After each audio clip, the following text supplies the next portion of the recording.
So you can see that it's a very specific video that's focused on the environmental benefits. Many of our members have taken that video and put it on their own websites. They use it when they go out to their customers to talk about the benefits of retreading. It's on our YouTube page, and so we just try and disperse it as widely as we can to educate people about it. The other video that we're working on this year, we have one that's called Rubber on the Road, and it was done about 20 years ago. It deals specifically with the myths around retreads always coming apart and being the cause of rubber on the road. And so we're talking about the studies, multiple studies that have been done in the US to explain that it's underinflation, overloading, mismatched duals, and it's new tires are the ones that fail just as often as retreading, and it's through abuse. So we'll have that coming out hopefully in the next month. I'm going to change gears a little bit and talk about this study we did with the US International Trade Commission looking at the global retreading market. And as I said, I'll go quickly through this, and I'll be glad to share this presentation with you so you'll have these figures. This is just a quick look at the evolution of retreading in the US. Back in the 50s, we had about 12,000 retreading plants. Today, there's around 750 plants. But even though the number of plants have declined, the output of those plants has basically stayed the same. So we're still using the same amount of rubber, but with that consolidation and efficiency, and also the decline of passenger tire retreading was a huge impact in driving down the number of plants. This is just a quick look at the types of retread plants. So you can see overwhelmingly it's commercial truck retreading. And then there's about 18 OTR specific plants, a few aircraft plants, and then around 4 passenger retreading plants left in the US. The processes themselves, overwhelmingly in the US, it's a pre-cure method, with only about 6% of the market being mold cure. And this is a split of some of the largest retreaders based upon units that they produced in 2012.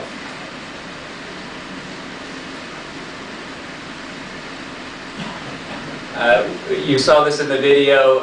You know, it's an increasingly important discussion for end users about the environmental benefits, the raw material savings, keeping tires out of landfills.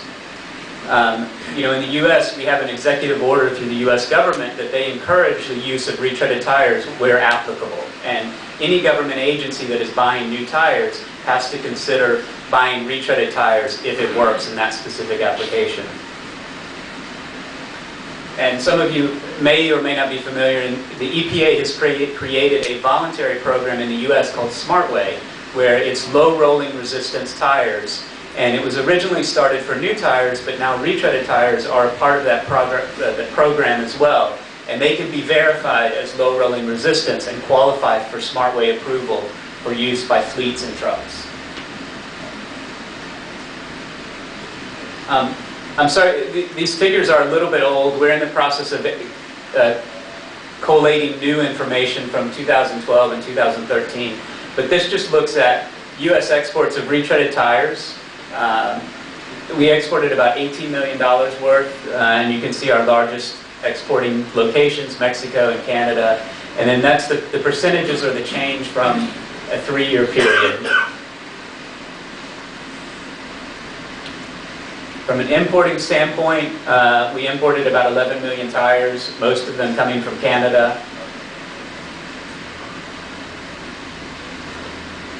And then looking at global exports, again in 2011, $253 million of global exports of retreaded tires, EU driving a large portion of that.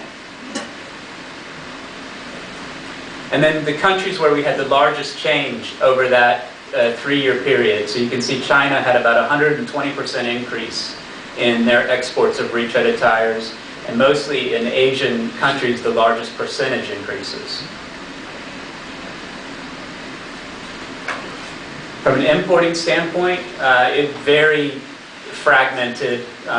With we've got Russia and other European countries But it was really, it's sort of spread across every single country in terms of their importing of retreaded tires.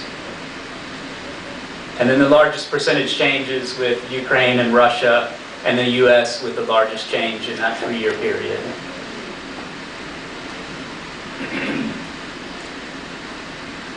With the US Trade Commission's data, we're unable to break out used tires versus casings. So this is particular the exports of both used tires and casings. No surprise that Japan leads the way with that, of that 383 million, and behind that all of Europe and then the US. And then the percentage change over that 3-year period in terms of exporting of used tires and casings, Canada and Korea and Thailand with the largest percentage change.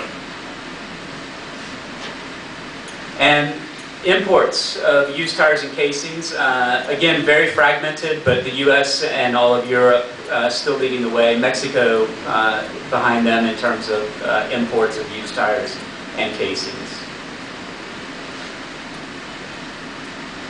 And again, just the percentage changes that we've seen over that time frame. So just some final thoughts from me, things to mention. And really with this group of people in the room, I have to ask, are there ways that our US Association can work with you as partners? And these are just some ideas maybe to think about and to explore at some other time. Is there a way that we can have joint memberships or develop some sort of affiliate program between our associations? Sharing of materials. We're investing in creating videos and other materials. Is there a way for us to share? We don't have any Spanish materials at this point, or Portuguese. It's all in English. Is there a way for us to develop something together that might meet all of our needs? We do a lot of work encouraging commerce, but it's very overwhelmingly focused on the US. Is there a way for us to grow it to help bring in more of the Latin American countries with our base of North American and European and Asian members? And then lastly, just this idea of, is there a knowledge base? So, if you're having a specific technical challenge that you're not able to get answered, send it to us and we'll send it out to all of our members and see if we might be able to answer it, because other people may have the same question, but they don't know who to ask. They may have exhausted all of their resources to try and find an answer to that. And same for our members that we currently have. If they have a question, maybe somewhere in the retreading universe has faced that and found a unique way to solve it.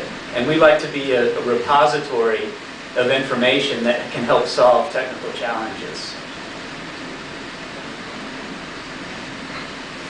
So that's it for me. I'll have cards, or you can please email me, info@retread.org or david@retread.org. We're based in Washington, D.C., but we're a global organization willing to help. And that's it.